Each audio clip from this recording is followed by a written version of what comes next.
সুকান্ত মজুমদার কি বলেছিল? সুকান্ত মজুমদার বলেছিল এসআইআর করতে এসে প্রোটেস্ট করতে গেলে হলে প্রোটেস্ট করলে সিআইএসএফ সিআরপিএফ দিয়ে গুলি করে মারবো, এই কথা তো বলেছিল। সেই প্রসঙ্গে আমার কথা, তো এসআইআর করতে এসে নাম বৈধ ভোটারদের নাম কেটে ও সিআইএসএফ আর সিআরপিএফ নিয়ে শ্রীরামপুরের একটা মানুষকে গুলি করে মারুক না, সুকান্ত মজুমদারকে ঘর ফিরে যেতে হবে না। আবার বলছি, থেকে নাম কেটে দিয়ে ও সিআইএসএফ সিআরপিএফ নিয়ে এসে শ্রীরামপুর পার্লামেন্টে একটা মানুষকে গুলি করে মারুক, সুকান্ত মজুমদারকে বাড়ি ফিরে যেতে দেব না। আমি তো পরিষ্কার আজকে উদাহরণ টেনে বললাম, শামশেরগঞ্জের দাঙ্গায় মমতা বন্দ্যোপাধ্যায়ের পুলিশ, কল্যাণ বন্দ্যোপাধ্যায়ের পুলিশ গুলি চালিয়েছে। আমার বক্তব্য একটাই, তৃণমূল কংগ্রেসের কথায় কেউ রাস্তায় নেমে রাষ্ট্রীয় সম্পত্তি, কেউ তৃণমূল কংগ্রেসের কথায় নেমে ট্রেন বাস জ্বালাবেন না। কারণ যখনই আইন শৃঙ্খলা বিঘ্নিত হবে, তৃণমূল কংগ্রেসের পুলিশও বাধ্য হবে গুলি চালাতে।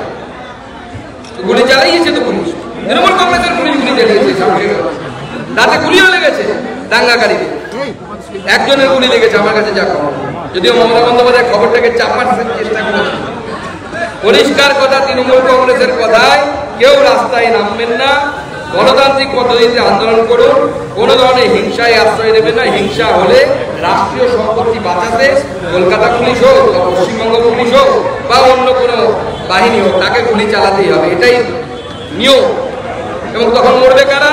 সাধারণ খেটে খাওয়া মানুষ, যারা তৃণমূল কংগ্রেসের কথায় লাফাতে যাবে, এবং সেটা অত্যন্ত ডেঞ্জারাস। নমস্কার বন্ধুরা, আমার নাম ধ্রুবজ্যোতি সরকার। এসআইআর একটা নামও কাটতে দেব না, হুঙ্কার কল্যাণে। ফের সুকান্তকে আক্রমণ কল্যাণ বন্দ্যোপাধ্যায়ের।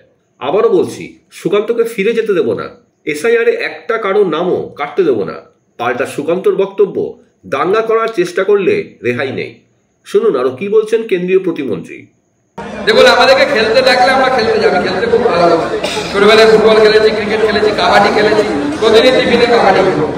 কল্যাণটা কি খেলতে চাই, খেলতে অসুবিধা নেই। দেখুন, আমরা 700-800 মিটার বাইকে এসেছি, বা 1 কিলোমিটার প্রায়। এই জন্য কল্যাণটা তো পরে একটা অ্যালিবাই দেবে, বারবার একটা করে অজুহাত করছে। হয়তো বলবে গাড়ির ভিতরে ছিল তাই কিছু করিনি, তো গাড়ির বাইরেও বেরিয়ে দেখলাম আবহাওয়াটা কেমন, চারিদিকে একটু আবহাওয়া দেখতে হয়। আমি দেখলাম আবহাওয়াতে কল্যাণ নেই, অকল্যাণ হয়ে গেছে।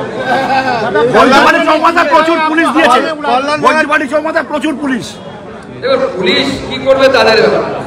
আমরা পশ্চিমবঙ্গ পুলিশের উপর খুব একটা ভরসা করি না।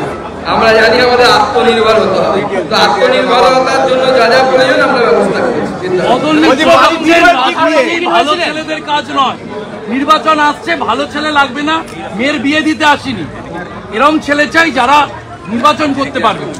দেখুন, মদনদা তৃণমূল কংগ্রেসের সিনিয়র লিডার, এ বিষয়ে তো কোনো আপত্তি নেই, মানে সন্দেহ নেই। মদনদা তৃণমূলের আসল কোমরটা ফাঁস করে দিয়েছে।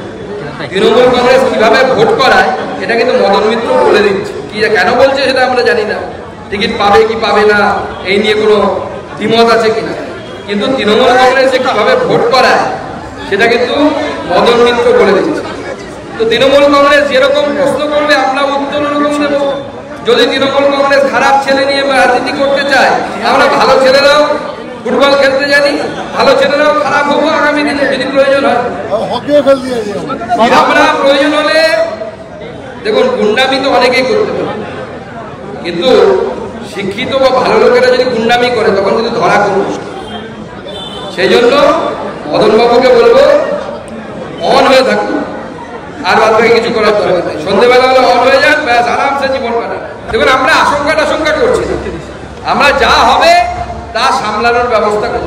চ্যালেঞ্জ অ্যাকসেপ্ট করলেন? চ্যালেঞ্জ তো আগেই অ্যাকসেপ্ট করেছি, আমি তো শ্রীরামপুরের মুখেই দাঁড়িয়ে আছি। যে চ্যালেঞ্জ করেছিল তাকে পাওয়া যাচ্ছে না, সে কিট করতে করতে খুশ হয়ে গেছে।